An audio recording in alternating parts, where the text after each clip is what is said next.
බුදුරජාණන් වහන්සේ දේශනා කරනවා යම් පින්වතෙක් කෙනෙකුට ආහාර දුන්නා නම්, ඒ කියන්නේ ආහාර පූජා කළා නම්, එයා ලබන්නේ බලයයි කියලා. තේනද? ආහාර පූජා කිරීමෙන් එයා බලය කියන කාරණේ පෙරලා ලබනවා. ඒ වගේම බුදුරජාණන් වහන්සේ දෙවනුව දේශනා කරනවා යමෙක් ඇඳුම් පැළඳුම් පූජා කරනවා නම්, ඒ කියන්නේ චීවර පූජා කරනවා නම්, එයා නිරේතුරු වර්ණය ලබනවා කියලා. මොකද එයා ලබන්නේ? වර්ණය. ඒ කියන්නේ දැන් එහෙනම් බලන්න අපේ රටේ බලය ලබා ගත්තා වූ බලවත් පිරිස ඉන්නවනේ. ශරීර ශක්තියෙන් බලවත් අය ඉන්නවා. එතකොට මේ බලය ලබා ගැනීමට මොකද්ද ඒගොල්ලෝ දීලා තියෙන්නේ පෙර ජීවිතේ? දාණය දීලා තියෙනවා. තේරෙනවද? ආහාර දීලා තියෙනවා. එතකොට ඒ වගේම බලන්න අපේ රටේ අප්‍රමාණ වර්ණයෙන්, වර්ණ සම්පත්තියෙන් බබලන අය ඉන්නවා. තේරෙනවද?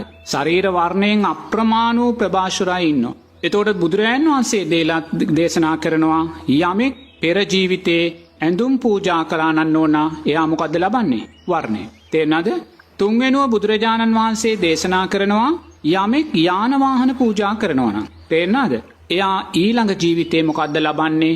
සැපය ලබනවා කියලා බුදුරජාණන් වහන්සේ දේශනා කරනවා. දැන් සැප ලබන අයත් ඉන්නවනේ. දැන් සමාජයේ කොච්චර දුක් විඳින අය ඉන්නවද? සැප විඳින අය ඉන්නවද?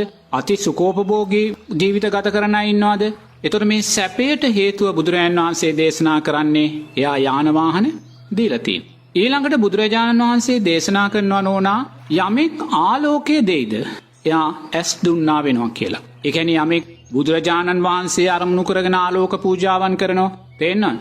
ඒ වගේම සංඝයා උදෙසා, විහාරස්ථාන උදෙසා, ගෙවල් දොරවල් උදෙසා ආලෝකයෙන් පරිත්‍යාගයන් සිද්ධ කරනවා. දැන් කෙනෙක් ඇවිල්ලා අපිට කුටියකට භූමි තෙල් කාලා ගෙනත් දෙනවා. එතකොට ඒ ලාන්තෑරුම් පත්තු කරන්න භූමි තෙල් කාලා. එතකොට එයා මොකක්ද ඒ දුන්නේ? ආලෝකය අපිට පූජා කළා. ඉන්නයාට ලැබෙන්නේ මොකද්ද? ඇස් ලැබෙනවා කියලා බුදුරජාණන් වහන්සේ දේශනා කරනවා. තේරෙනවද? පෙනීම ලැබෙනවා එයාට. පෙනීම දුර්වල අයට බුදුරජාණන් වහන්සේ දේශනා කරන්නේ පහන් ආලෝකයෙන් පූජා කරන්න කියලා. අපිට කවුරු හරි ගිනි පෙට්ටියක් ගෙනල්ලා කුටියකට පූජා කළොත් එයා ආලෝකයක්, එයින් එයාට පෙරලා ලැබෙන්නේ මොකද්ද? ඇස් ලැබෙනවා.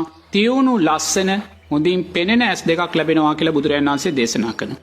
ඊළඟට බුදුරජාණන් වහන්සේ දේශනා කරනවා නෝනා යමෙක් ආවාස කුටි හදලා දෙනවා නම්, හොඳේ සංඝයා ආරමුණු කරගෙන ආවාස කුටි හදලා දෙනවා නම්, එයා සියල්ල දුන්න කෙනෙක් බවට පත් වෙනවා. මොකද එයා සියල්ලම දුන්නා. ඒ කියන්නේ සංඝයාට විතරක් නෙමෙයි දැන් ඔබලා සිල් ආරක්ෂා කරගෙන ජීවත් වෙන ගිහි කෙනෙකුට ගෙයක් හදලා පූජා කළොත් බුදුරජාණන් වහන්සේ කියනවා ඔබ සියල්ල දුන්න කෙනෙක් බවට පත් වෙනවා කියලා.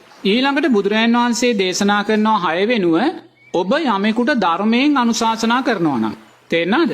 ඔබ යමෙකුට ධර්මය දෙනවා නම් ඔහු අමෘතය දුන්නා වුණා කියනවා. තේරෙනවද? මොකද්ද අමෘතය?